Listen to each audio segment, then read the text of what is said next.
Hey, what is up, YouTube? This is Stellar Toad, and today I'm gonna just be talking about some random stuff. So first of all, I went on a run, and it was really, amazing because I had 4 hours before the last time that I ate, and that's just really the optimal time to go running because you know you're not going to get side stitch, or at least I know I'm not going to get side stitch because I don't really have a hard time coordinating my breaths with my movements, but I do have a hard time with my digestive system giving me side stitch when I'm running. Hang on a minute.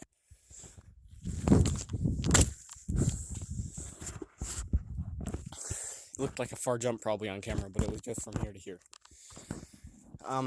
So, yeah. Shit!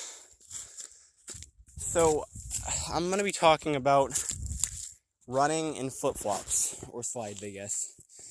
And the reason for doing that is actually pretty simple. First of all, normally flip-flops and slides don't have much ankle or arch support, which means you have to be very careful because it's a lot easier to roll your ankles or mess up your arch, like tear a foot muscle. And the reason that I decided to go running in these is just because of that. Because it puts more stress on my arch muscles in my foot, in my feet, and it puts more stress on my coordination with my ankles. So by doing that, I am strengthening my feet and ankles and getting better balance on both feet, as well as it also prepares you for, like, in a real life scenario, if you had to run from someone, if you were being mugged and you decided to run, you're probably going to be wearing something like this. You're not going to be wearing running shoes all the time, or tennis shoes, or maybe you'll just be barefoot. And I can't really run barefoot out here. I guess I could, but it does put me at risk of disease, not because of parasites and things like that, or moist ground, but actually because of pine needles. If they puncture my skin, it would be pretty easy for me to contract a disease, because I have pretty much feet that I can't feel the bottom of from walking on hot gravel barefoot and running on hot gravel barefoot. So if I don't notice a pine needle puncture, I could get an infected foot. So that's why I'm wearing these, because it's the next best thing to being barefoot. And now I'm going to be talking about practical magic, or useful magic, affecting the world around you, affecting the physical world, technological world, the world that you experience, affecting your experience using magic. So I'm going to just find somewhere to sit down real quick. Okay, so why would you need practical magic? Okay, I'll give you an example of something that I did and was very surprised with the results of. So my math grade started to drop, and so just because I'm just at a point in the year where I've been doing schoolwork every day, and they just keep giving me more and more, and projects and things like that, and instructions that don't make sense, a glitchy website that their thing doesn't work on all platforms, and I have messaged them to update their website. I'm in online school, by the way. I have messaged them to update their website. They haven't done it yet, and yeah, so what I did, just to help me out a little bit with my math grade, is so here's the deal. I did magic to raise my math grade, and it worked and I hadn't done math for the past 2 days because I had been focusing on other things that I'm behind in. Nasal drip from the air outside. It's a bit cold, so I got a runny nose right now. What happened was, and I didn't do any math for 2 days, no projects or anything that was waiting to be graded. All my stuff was completed and graded. And so I did the magic, and my math grade literally, when I woke up the next day, had raised by 10%. So it was from 69.9 to 79.3. Well, basically 10%. So that's pretty amazing. Hang on. Now I'm going to tell you what I did to do that. So basically, the way I did it was I used a a polygram. And so everything is controlled by consciousness, okay? When you think an intention, the universe will just fill in the blanks for you, okay? So the intention that I had in mind was basically 5 different values. I call it values at the end of the star like it's a number. And that, I guess that kind of makes sense, doesn't it? So yeah, 5 different values at the end of the 5-pointed star. Ends of the 5-pointed star. And what they were was technology to affect anything with technology. Now, this is my own mind, so my mental processes they don't have to be shared with you. You can use whatever you want, and you could use this for literally anything. I guess I created a tulpa, a thought form, okay? And the way I did it was a 5-pointed star, and I had technology at the top end of the star, system, academy, mathematics, and grade, okay? That was the 5 values that I put at the star, and it made sense in my head, and that means that it put itself together correctly to my desired end. And the circle that was around the 5-pointed star, while I was drawing it out of energy, and tonight the circle didn't float away. It's been floating away for a little while. Well, what was I saying? The energy that I was putting into that circle was to bring my math grade up. I was thinking about what it would feel like to have my math grade brought up. Oh, and by the way, so if you're wondering, like, if you are a Christian, because I figure that I do have Christians on my channel, or maybe because, I've mentioned the Bible a lot of times before. If you're a Christian and you're wondering about 5-pointed stars or pentagrams as their actual name, penta meaning 5, gram meaning gram. If you're wondering about that or curious about that, or if you think it might be evil, here's the deal. Sorry, I had a notification. A 5-pointed star actually used to be a representation of the 5 wounds of Jesus. And if you think about it, what is a wound? A wound is where blood comes out.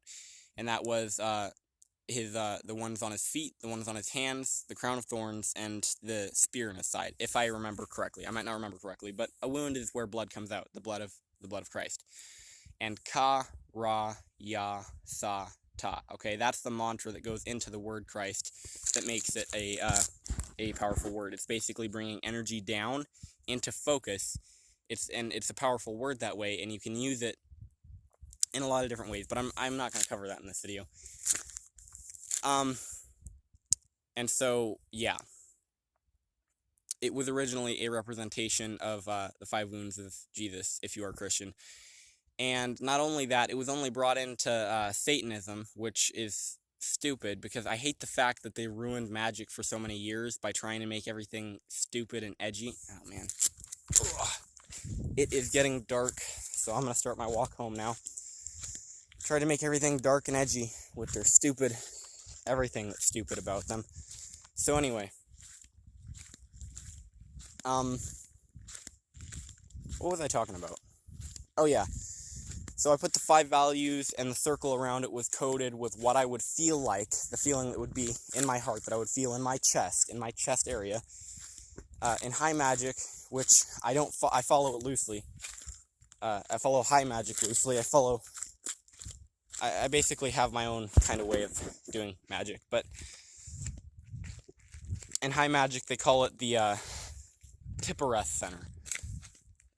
What's in the way of the camera? It's like something like here. Maybe it's my thumb. Anyway, they call it the Tippereth Center. It's basically your heart. And if you've ever heard of Greg Braden, he's the one, not the one, but he's one of the people that were pointing out that the heart is actually a stronger magnetic field than the brain. And not only that, but it actually has its own brain, or its own computer.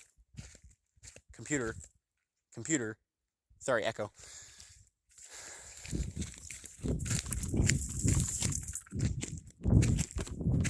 So yeah, I'm skipping.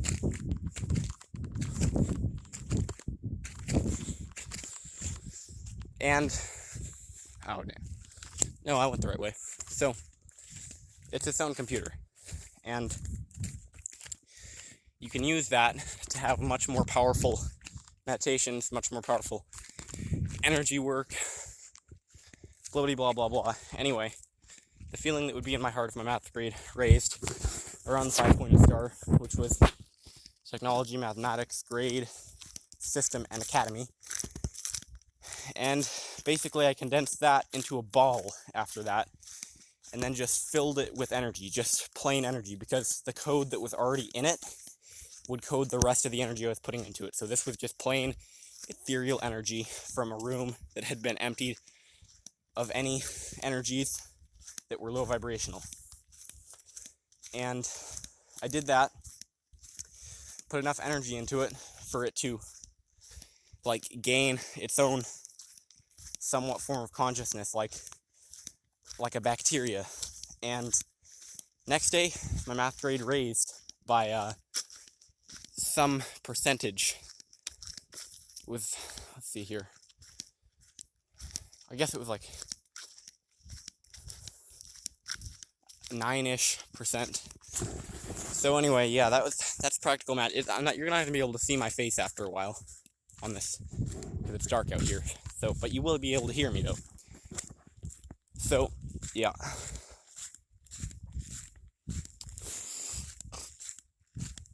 Now I'm gonna be talking about something that I noticed: physical activity. That was weird. Physical activity, basically, it makes energy pump better.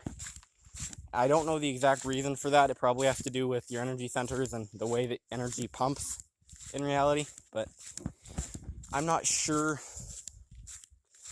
Maybe it's because you're engaging in your solar plexus state of mind, which is focus, and also you're using physical energy, which makes your mitochondria produce more energy, which is a physical manifestation of your solar plexus pumping more energy. I'm not entirely sure. But yeah.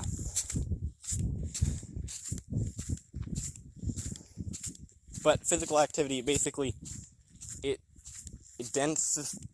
How come it gets echoey when it gets dark? That's really weird. I think it basically brings more energy into your aura and circulates it faster and with more force, which is kind of the same thing that condensing your aura does, or crystallizing your aura. And yeah, so that's going to be the end of this video. Hope you enjoyed the video. Leave a like, subscribe, and comment if you liked it. Goodbye.